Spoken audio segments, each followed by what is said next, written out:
All right, so we're at 1 o'clock. We've got people coming in. Thank you everyone for joining us on this last day of the National Bike Summit. This session is Bike Boom and Public Data Bust. I'm Ken McLeod. I'm the policy director for the League of American Bicyclists. And I chose this title because as I was seeing the bike boom throughout 2020, I saw a lot of private data on biking and walking and private data about the bike boom. And I was really hoping to see more public data from cities and state DOTs and federal highways, or even a group like the Census Bureau that provides some of the transportation data that we use. So for me, I loved to see the bike boom, but I was really hoping to see more from the public data that kind of could tell us about what was happening with the bike boom.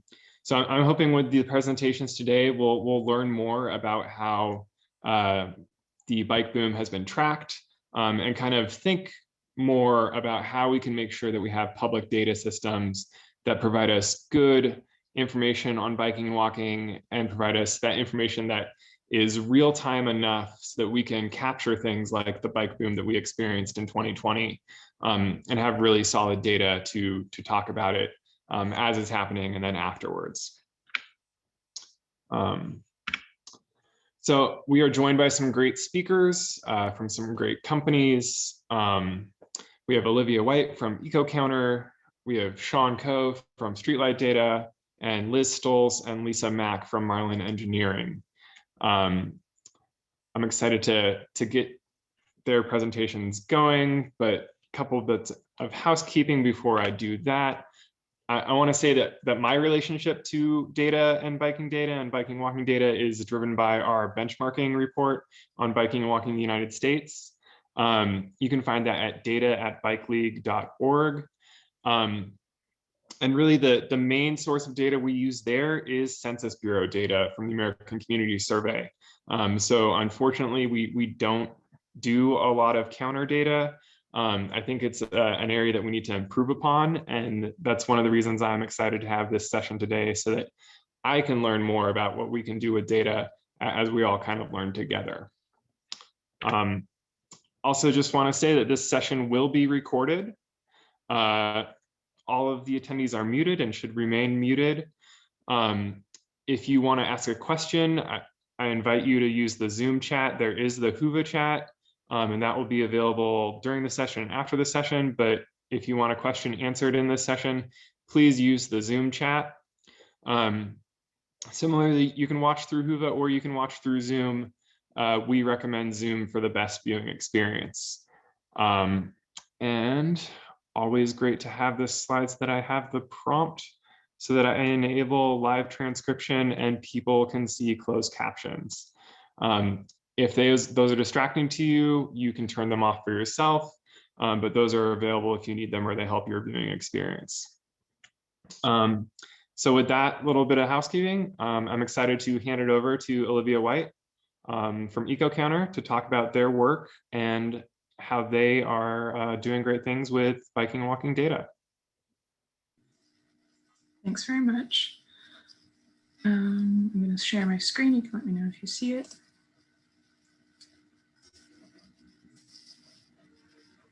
We're all good? We're all good. I see it. Thank you. Great.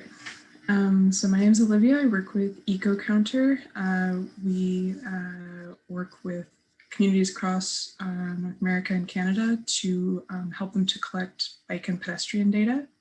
And today we're going to be looking at specifically the bike count data that was used in a dashboard, a public dashboard that was created at the beginning of COVID to give some insight into kind of what were these travel patterns that were coming about.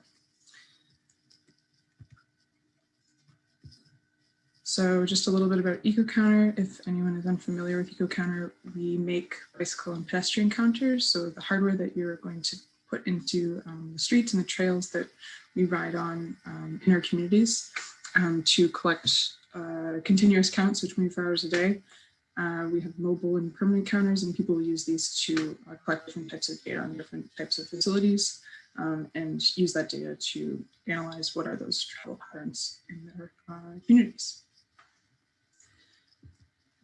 But looking back on about a year ago, things started looking pretty wacky in the places we live in, because there were these new restrictions on travel, stay-at-home orders, public health measures, social distancing concerns, remote work orders. All of these different things came together really, really quickly, and that changed the way that we moved around our cities and towns that we live in. And there was a lot of interest in what were these changes looking like, and how is biking kind of playing into all of this. That meant that EcoCounter wanted to respond to that. So we created a public dashboard that took bike count data from counters all across Europe, North America, to create kind of a comprehensive look at how was biking changing amidst all of these different restrictions that were put into place. So this dashboard that was created took data from all these different counters, and it was on our website, and it proved to be really interesting. So people were using this in their news articles. There's a lot of public interest in data that came out of this, which was great because people really wanted to know like kind of what's going on with our city, and just seeing like visually in their streets how things were changing. So in this presentation, we're just going to look a little bit more at what did that bike boom look like? What are some of the nuances of how those travel patterns changed? So to start off, if we look at the comparison between 2019 bike data and 2020 bike data in the United States, we can see an overall growth of 16% as compared to the previous year. And one of the more notable changes when we look at the data on kind of a weekly profile is seeing that the weekend rate of like people biking really, really shot up. There were, of course, lots of orders to do remote work in a lot of cities. So that changed the way that people were commuting, but we definitely saw a lot more recreational use of cycling. And then if we look a little more deeply into where this was happening, we broke down from the different bicycle counters that are placed throughout North America by region where the growth was happening. And we can see that in the gray bars on this bar graph, this is showing the weekend cycling, again, for the year-round counts for 2020. Really, really huge growth. And as well in certain places, the weekday counts as well.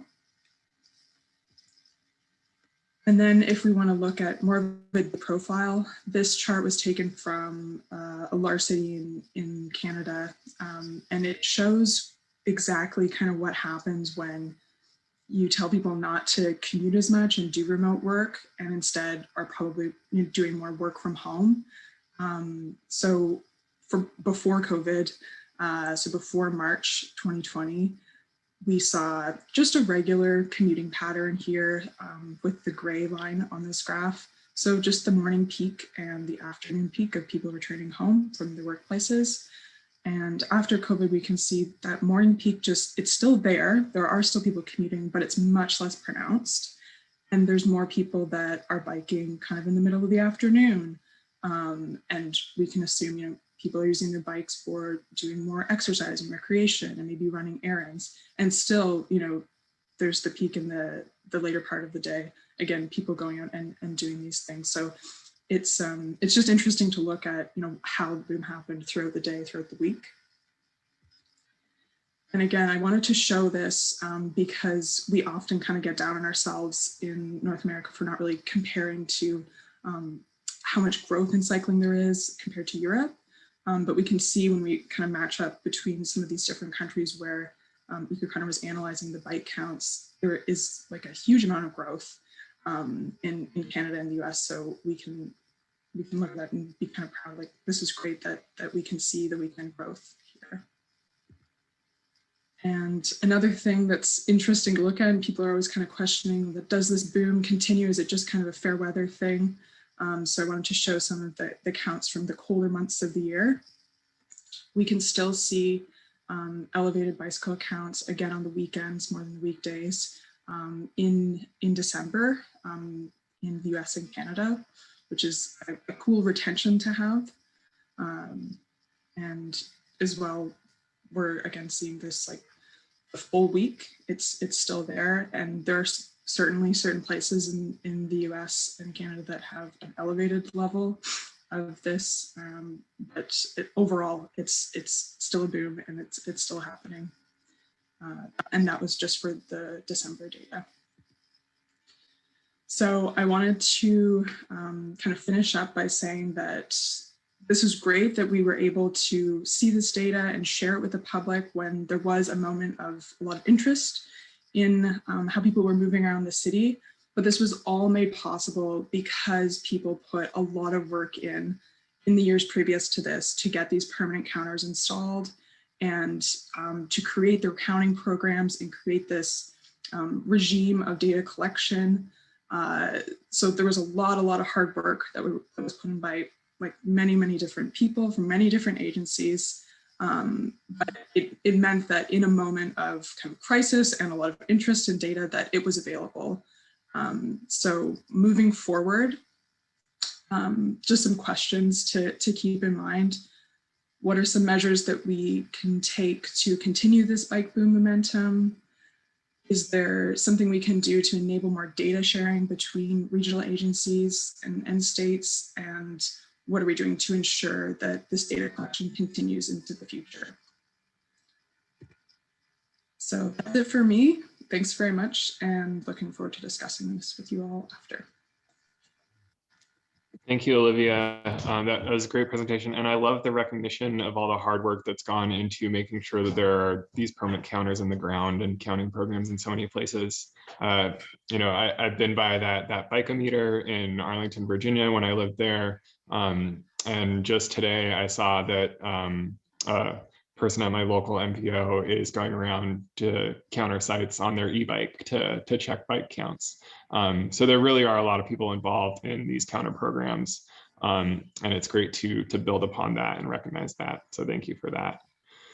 And I'm excited to have some time to discuss and do more Q&A at the end. But right now I want to hand it off to Sean Coe from Streetlight Data to talk about their work and what they saw with the bike boom in this last year. Great. Thanks, Ken. Can you hear me okay? I can, and I can see your slides. All right. Too. Fantastic. Great.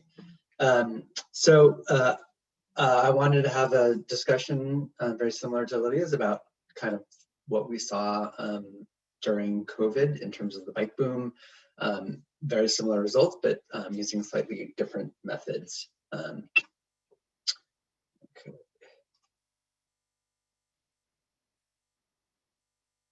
Okay, so briefly, what is Streetlight Data? So we are a software company that leverages the power of big data with transportation industry knowledge and use data science to provide on-demand transportation metrics. One of the greatest things about our platform is that you can use it with any internet-connected computer using our Insight dashboard and use it at any time and look back in time as well. So this was critical during COVID in the early months. It allowed many transportation planners to be able to access data that they couldn't have when shelter in place went into effect. And they were able to still continue their work without having to go into the field.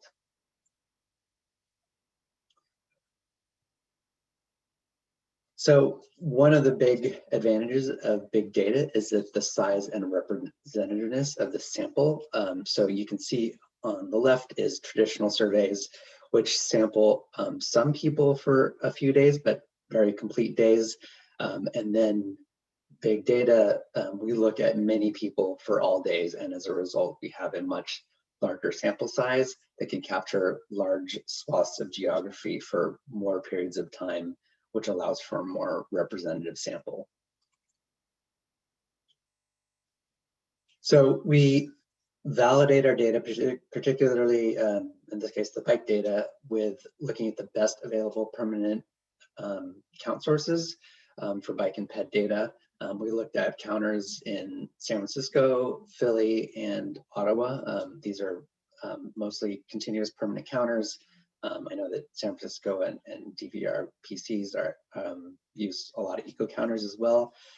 So we know that the count data has been, the counters have been installed correctly, calibrated, and we look at that data and compared that to both weekday and weekend to understand how close we were getting in terms of the correlation between our data and ground truth data, and found a very high correlation. So, again, kind of what was happening with COVID, especially during summer periods. So what we did was we looked at the top 100 CBSAs, which are combined or core-based statistical areas, which is just a region like around a major metropolitan area. And we looked at the number of trips from 2019 to 2020. We noted that activity rose by 13%, so very similar to what Olivia found in year over year in May, and it peaked in June with a year over year growth of 26%, and then receded to 16% during the summer months. Again, this is for the whole country, and we'll get into some of the individual geographies in a little bit. And so, this is remarkable to have these large increases in a single year. I've been a transportation planner for a very long time now, and this is amazing. We've never seen numbers this high.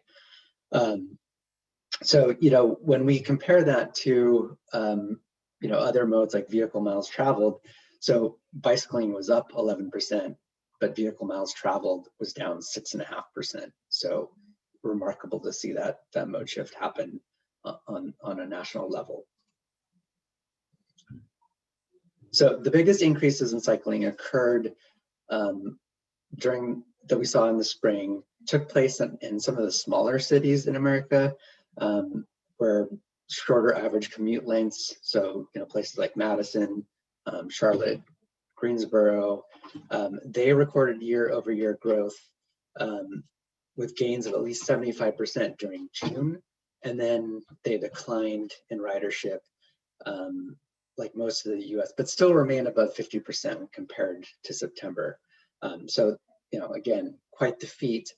Even though some of those declines happen, we see a large year-over-year increase.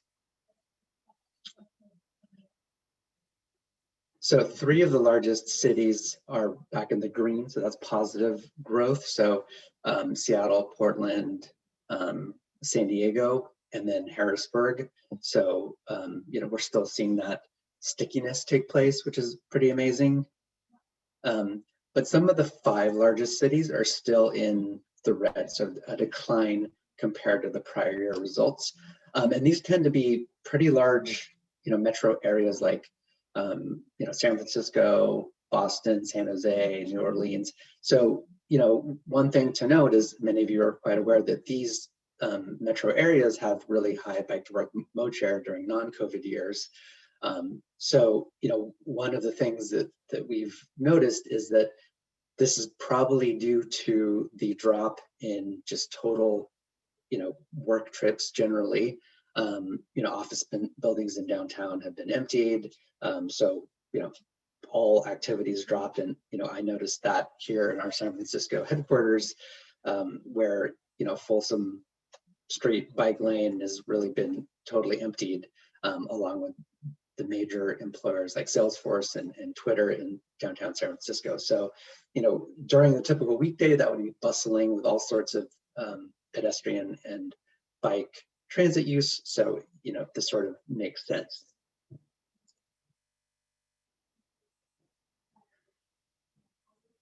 But it's interesting to note that the cluster of these 9 cities still had gains of more than 50% in June, and reversed some of those gains in September, which is kind of, we still don't know what those reasons are, but it's showing a 5% year-over-year growth in September, in some of California's like sprawling cities like Fresno and then Bakersfield.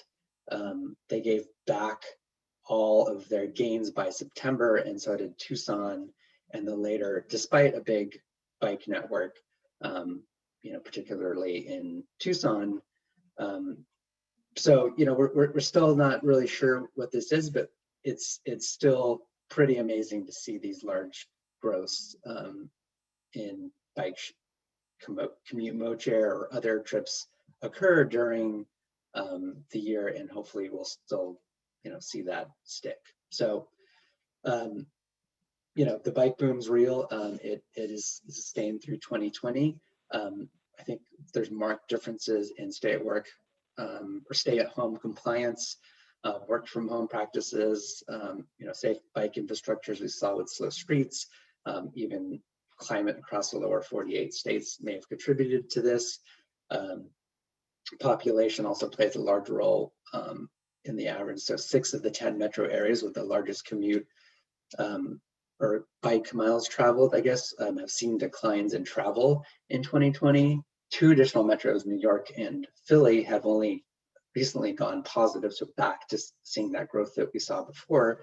And it implies that the overwhelming majority of metro areas, 68% or 68, managed to grow bicycling by 20% or more in September. And that's just a remarkable note to see again in 2020. So with that, I'll be happy to answer questions, and I'll hand it back over to Ken. Yeah, thank you for that, Sean. I think it's fascinating to kind of think about how the large cities with high bike commute mode share have been affected and not seen the bike boom in the same way because they have such high mode share.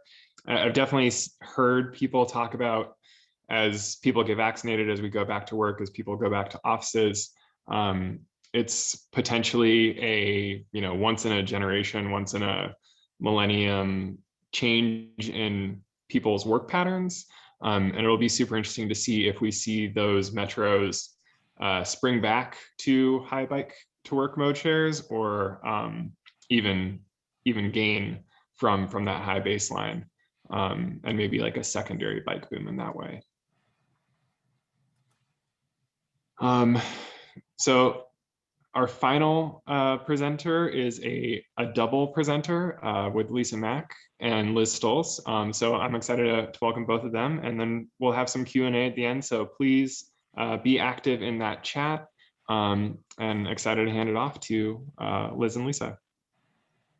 Okay, thanks, Ken. I'll kick it off with my co-presenter, Liz Stolz. I'm Lisa Maack, and we both work for Marlin Engineering. And today we're sharing a recently completed project in Florida with the Florida Department of Transportation, the FDOT. And we've titled our presentation, Partnering for Solutions in Florida, Collecting Pedestrian and Bicycle Volume Data. So we're going to talk a little more in detail than the previous 2 presenters about a specific project that we partnered and are working to collect data.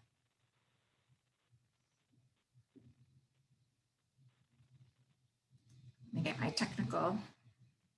Here we go. Okay, so in the graphic on the left, you see traditional motorized online traffic tool for AADT by segment that's used in Florida. And on the right, beginning 2 years ago, FDOT began the process of building a statewide data repository for non-motorized data, and is doing that in conjunction with statewide outreach to potential partners, a statewide short-term count program that includes loaner equipment to partners and local governments, as well as building a statewide continuous count program.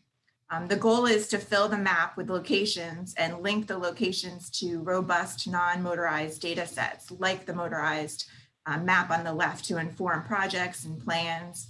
And the current map on the right is a depiction of the existing and proposed locations that have been identified to date for non-motorized data collection, with all of those blue dots that have been proposed and investigated for future data collection.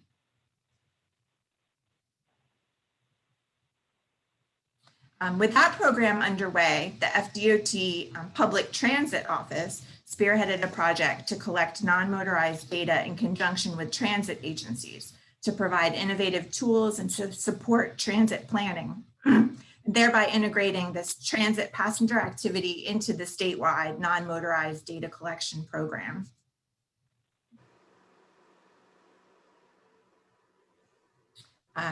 Early stakeholder engagement is key to the success of a program, and the local transit agencies assisted in selecting the sites based on their desire to gather data about a particular location on their network. So I'll add to what you're explaining here, Lisa, is really early on in the site selection process, from where we want to collect data to where do we want to publish data and where do we want to compare data sets. It's really important to get all your agencies involved early. This is a Florida DOT funded project. However, there's over 550 data partners of this data collection program. And the key to getting AADTs and statistics on the non-motorized side one day, that's the goal, is to engage with partners so that we can distribute the workload for selecting sites and actually using the data once we've collected it.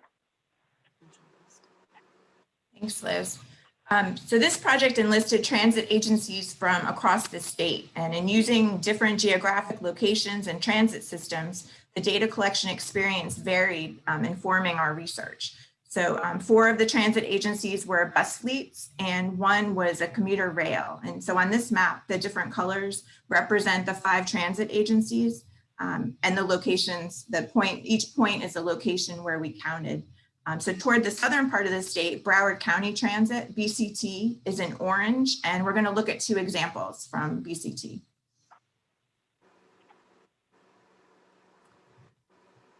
This slide shows our final deliverable at the end of the process, which is this ADT BP, which is average daily traffic, bike and ped. So the ADT BP is tallied by including an across the facility count of all non-motorized activity along the corridor at that specific location. The transit ridership was also calculated and is a subset of that total. And this data has been provided to multiple data users, as no non-motorized counts had previously been done at any of these locations. And we're going to zoom in a little closer at the Sunrise location, the one in blue at the bottom right. This graphic was created by the project team to present the various data points. So across the facility counts include all sidewalk and all bike lane activity. So this graphic includes the mid-block crossing and the transit ridership totals also. We also depict the data collection devices that we use to gather the data. So here we indicate what the bike tubes are used in the bike lane. We have infrared detection on the sidewalks and then video cameras to capture overall activity at this location. In addition to this, we also counted if there was a trail adjacent to the site, we would count at the trail as well. And we provided all that data together in a package for the transit agencies and any other partners that were interested in the data. And I would just add to what Lisa has just explained is how do we get to the full overall AADT is combining all these numbers together. So you have to have all the different technologies collecting at that one point in order to collect data so we can calculate AADTs. And this is following all the standard motorized AADT calculation methods.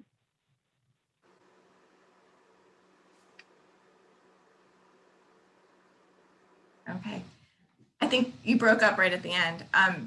For this slide, I want to emphasize here that the site selection process is really important to the success of the project and to the data and the data collection with the project. So working with local partners that have an interest in the data at a specific location is key. And then you also need participation from knowledgeable staff that have familiarity with the equipment and the equipment's use, because the equipment has limitations as to where it can be located. And we learned a lot through this project where we found bike tubes often pick up traffic when the bike lanes are on busy roadways, or the infrared needs to be placed so that it's not picking up activity beyond the sidewalk, such as the parking lot or on the road. And then the video cameras need to be located on poles with unobstructed views, with no trees. So we were limited in that way as to where we could count and working with our partners in that. So here you see an example of a detailed graphic that we created to assist in the equipment locating process.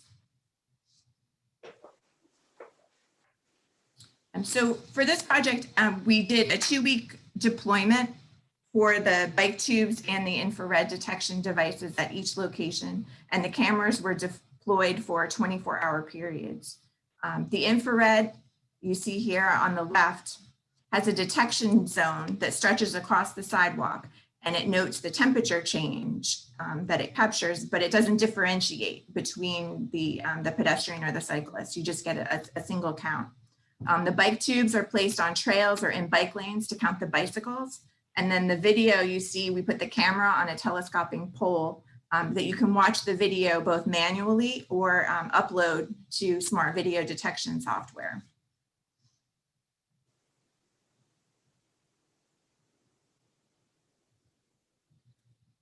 So here I have a series of videos captured from the cameras that we deployed. This video is taken in Fort Lauderdale at the transit stop on the south side of the roadway. The video camera data can supplement and validate the infrared and the bike tube data, and also show behavior and pathways that are not evident with the other types of data collection, especially in terms of safety. Here we collected 18 hours of video data to capture the hours of the transit system operations.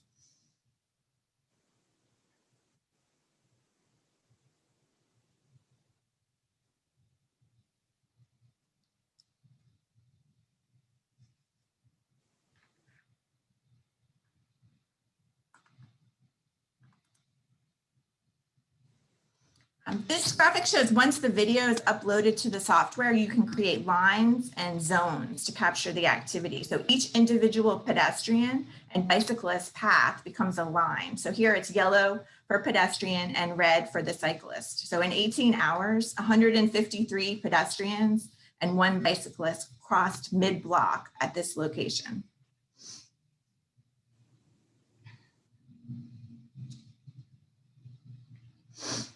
Here we created a zone of the sidewalk and captured 294 pedestrians and 8 cyclists with the video. And this graphic is the same location, but with the bike lane activity, with 48 cyclists traveling east in the bike lane on the south side of the roadway.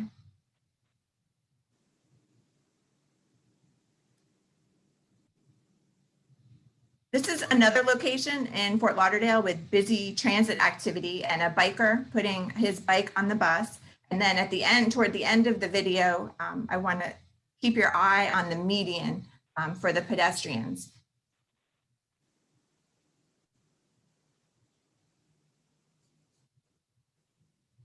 Oh my God, looks terrifying. I think someone is unmuted and had a very honest observation. And every time I watch it, I have that same reaction. Yeah, agreed. Don't want to watch it again. On the left, you can see the red path from the biker putting his bike on the bus, as well as the dangerous mid-block crossing activity. It also shows how you can set multiple zones to get information and data from the software. And then the graphic on the right shows the sidewalk paths.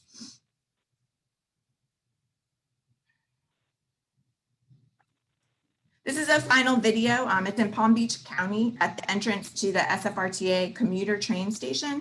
And it shows how video data provides behavioral information not readily available from the more traditional data collection equipment. So with just plain volume numbers, you can't get the fact that that cyclist was cycling contraflow to traffic, very unsafe, and we might not have even counted that person if we didn't have the technology in the right place. But with video supplementing, you can see those behaviors. And so again, the graphics depict the pedestrian activity in yellow, bicyclist activity in red, with our graphic at the bottom, incorporating all of the data collected.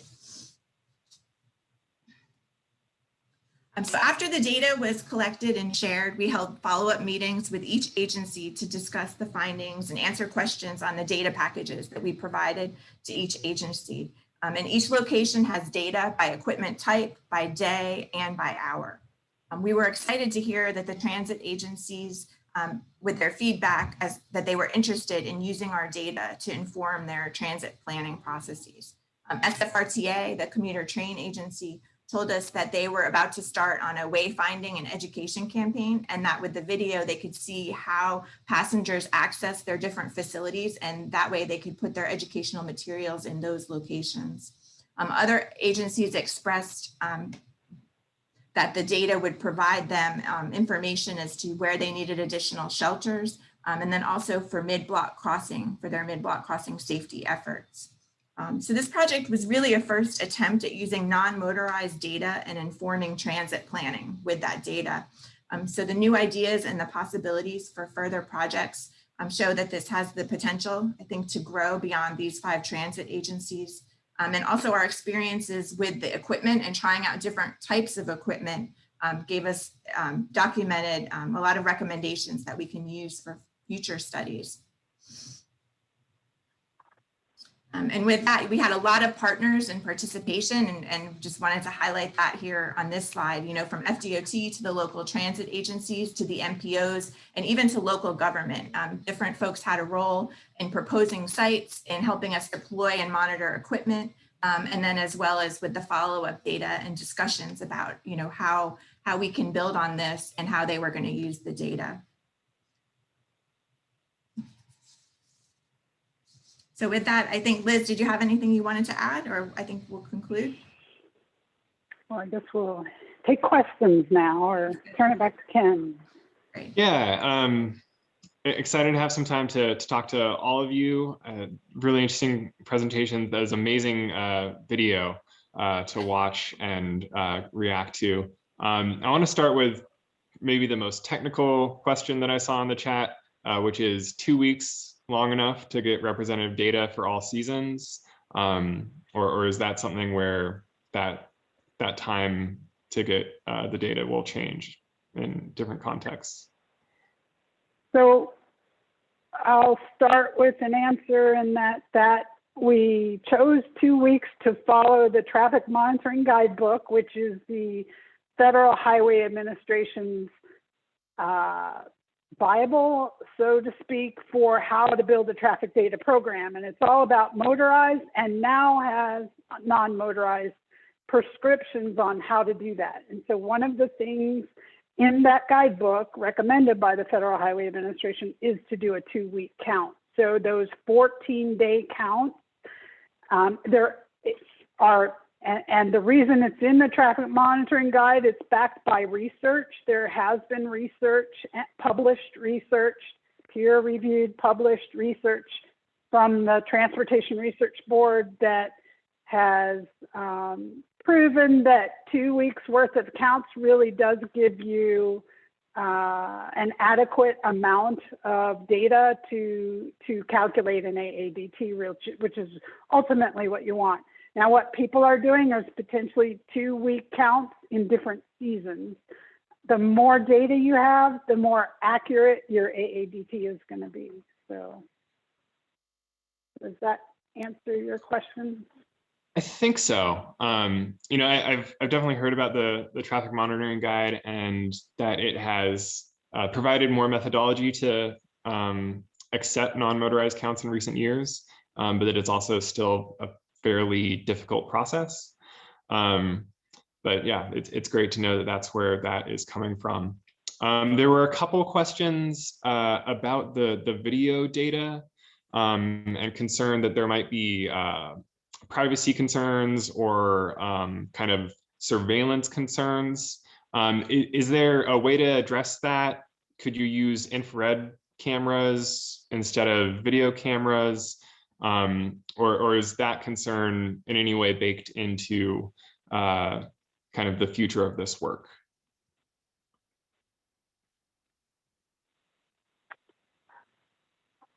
Lisa, do you want to take that on the video privacy? I can start it a little. Okay. It's an ongoing discussion that we're having as to you know, how to get the data and what we're saving and what we're not keeping. Are we blocking out, you know, faces? At this point, you know, we're just capturing, you know, some pilot project things on state roadways with the state program. But still investigating, you know, what all the software rules and regulations for privacy are. Okay. And I'll just add to that by saying, you know, we do this on the motorized side, and we don't have privacy issues typically on the motorized side with data. And partly that's because the car is moving so fast. We're, you know, as an industry, gonna have to continue to work on these privacy issues in the future, but we are trying to follow motorized methodology. Okay. Yeah, and I just want to check in with Sean and Olivia on that issue. You know, with cell phone data, everyone's giving permissions to various apps. So it'd be interesting to hear if there's anything you want to say on that discussion. Yeah, that's a great question. So we use data only from opt-in apps. So those apps are, you know, if you're downloading, say, like the weather app, and then you see on your phone and it says, you know, permission, can I use your location? We get data from suppliers that provide that. All of our suppliers are listed on our website. We have a full-time privacy officer who's looking at, you know, complying with both the California state laws, which is modeled around the more stringent European GDPR privacy standard. And then the other thing is that we're only looking at aggregated anonymized trips. So we don't have any personal information in our database. Okay, cool. That's good to know. And Olivia, I know with some permanent counters, you aren't necessarily getting information about the types of users, so we're maybe missing a picture of who's using it. Just how does that work for EcoCounter, and what sort of conversations do you have around privacy versus understanding who's using facilities? Yeah, so the data privacy conversation, our regulations around that are changing always, and the way that our bike counters work, for the most part, they're just embedded in the pavement or tube counters, so they're just picking up metal of the bicycle wheel or the weight of the bicycle as it passes over these counters. So it's really not picking up any qualitative data about the rider. It's just picking up that very simple count data, but advantageous in the sense that there's no issue with privacy concerns and data in that sense. So it's a technology that I think has like moved well into this new like revolution that we're living through of data privacy. So in that sense, there's like that advantage to just having very simplified count data when these issues of privacy come about. And I think we'll continue to have conversations like this as the regulations change around that in our industry. Yeah, I think it'll be really interesting, and it's also really great to have counters, you know, permanent and mobile counters. I know in Roanoke, where I live, if you look at a Strava heat map, there are areas of the city where it looks like nobody is riding, but you can put a mobile counter there and see that people are riding or bike or walking in a way that's not picked up by some apps. So we have a couple questions. People are interested in the video software that is used to generate traces and counts. Can Lisa or Liz answer that? Yeah, I can start. Through this project, the main idea was to try out all different types of equipment and technology. So we went from different companies and different you know, infrared detection devices, different bike tubes. We even built some of our own cameras to set up the cameras to see how long they could last, when, you know, how long the battery life, if we could extend it, and adding solar panels. So it was just all different companies that are out there working. So if folks are interested, you know, I can share my information and, you know, definitely get back to them with, you know, some different options that are out there.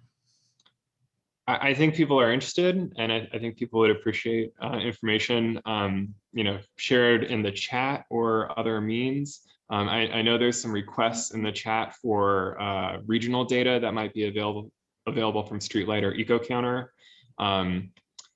I've also heard in our pre-discussions for this conversation that sometimes that data is hard to share at a regional or local level because there are agreements with local agencies. But if you can share in the chat, I encourage all of our presenters to do so. I have a question for Sean in terms of the Streetlight data, really comparing well to the count data and being validated. You know, is that widespread beyond the cities that you mentioned? How much variability do you see in that data? Yeah, so that's a really good question.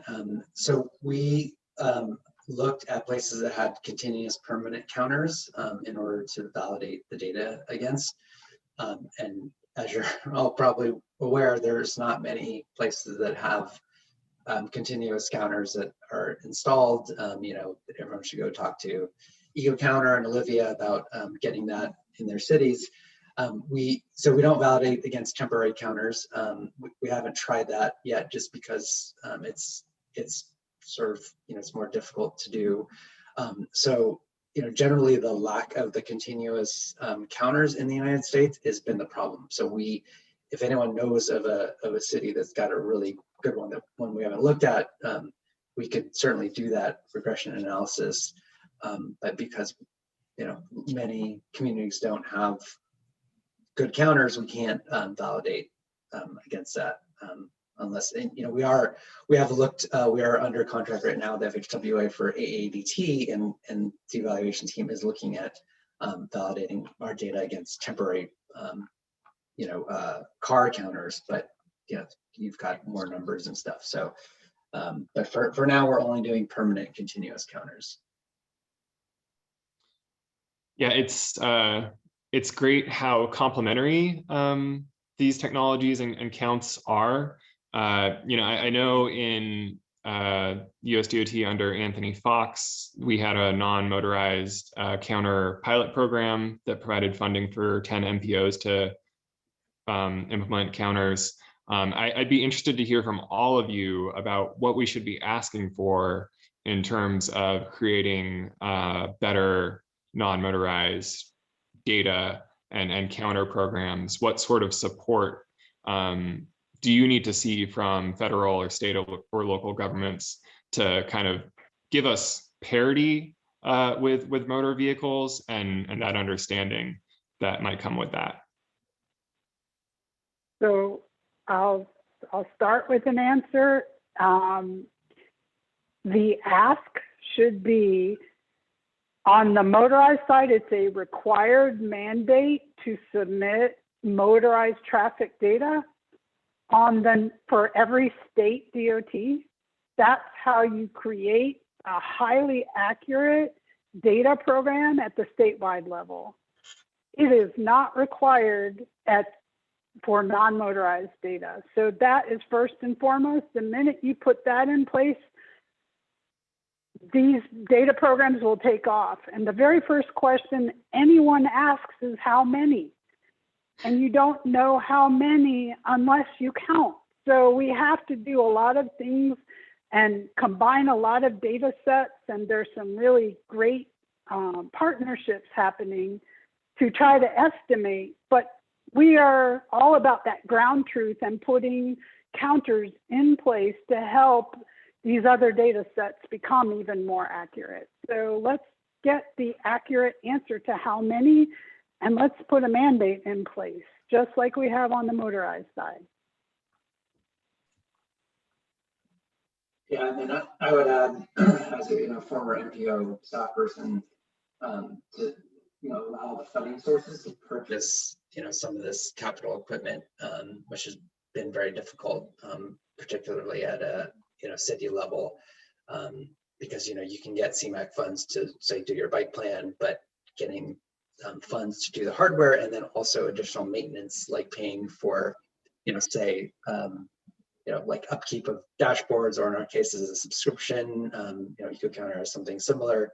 That is even though the expense isn't that large relative to other either programmatic or capital things, it's very difficult for cities to fund those ongoing costs.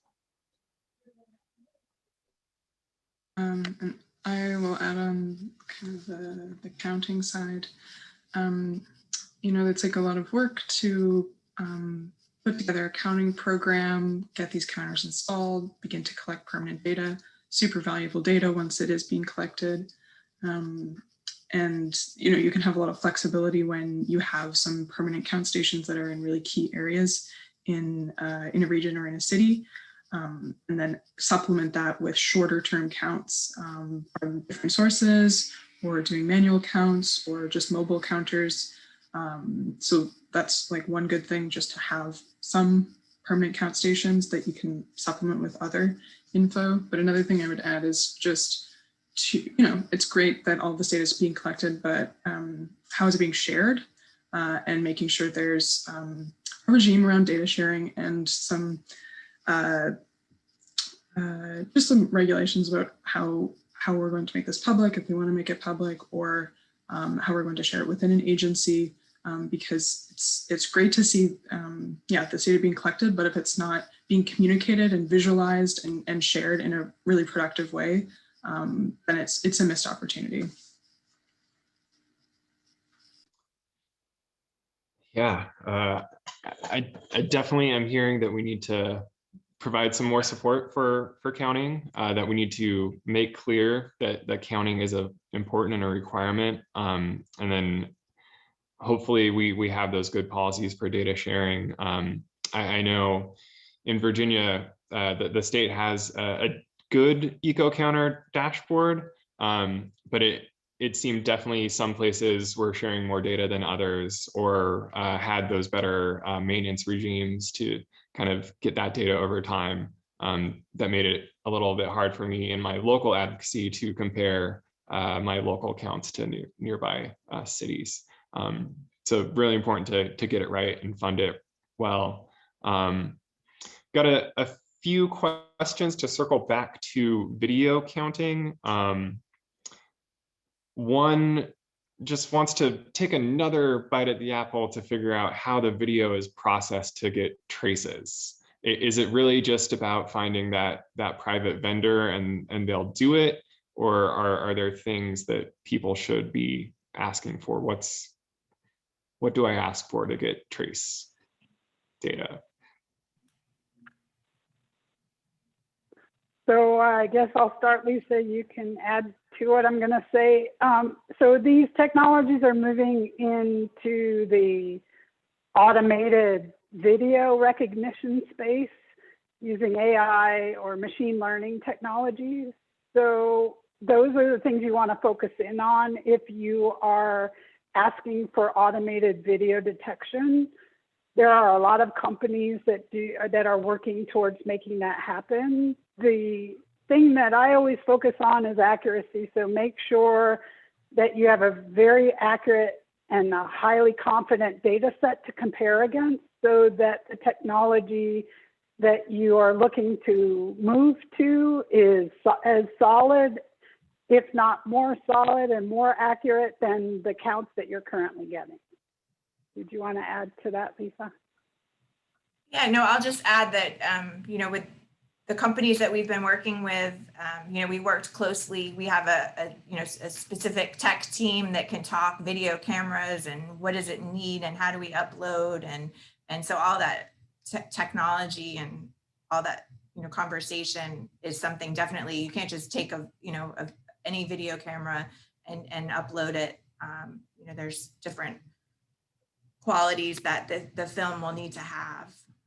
but there's definitely, some great companies out there doing amazing things, and we're just learning and growing, every day about what's out there. So, if people want to reach out, I can definitely share, who we've been working with and how that's, and even who's out there doing it that we know of. It's definitely an emerging business that people have. Yeah, the video of the mid-block transit stop and all the people crossing mid-block just really makes it seem like the observation and the data could be leading hand in hand into better roadway designs and operations, and recognizing how people behave rather than say just giving them jaywalking tickets without recognizing the context that they're being put into. So it's really exciting to me to see this technology and think about that kind of feedback loop, where we either have that video, or maybe we have eco counter data or streetlight data showing how street design interacts with the way people move in a way that unfortunately we don't have right now. So we have about 4 minutes left. I think I've gotten to most of the questions in the chat. One that I haven't asked is there's interest in working with schools to get count data or video data. Have any of you experienced schools having an interest in this? Yeah, there's definitely certain people that reach out to us for Safe Routes to School programs, and they collect count data using funding from that.